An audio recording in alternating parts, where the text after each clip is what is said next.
So hello বন্ধুরা, welcome back to my YouTube channel. তোমরা সবাই কেমন আছো? আশা করছি সবাই ভালো আছো। তো আমিও খুব ভালো আছি। তো তোমরা সবাই জানো যে আমাদের হরিপাল অর্থাৎ হরিপাল বইমেলাতে এবারে আসছে দেব।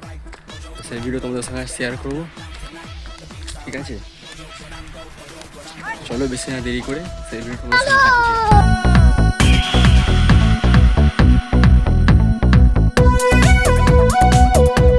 তো বন্ধুরা দেখুন, দেখতে দেখার জন্য এতটা পরিমাণে ভিড় হয়েছে, কি বলবো, ভাবা যাবে না যে এতটা পরিমাণে ভিড়। আমি দাঁড়াতে পারিনি এতটা পরিমাণে ভিড়, ঠিক আছে? তোমরা কি বলবো, তোমরা কে কোথা থেকে এসেছো কমেন্টে জানিও, ওকে?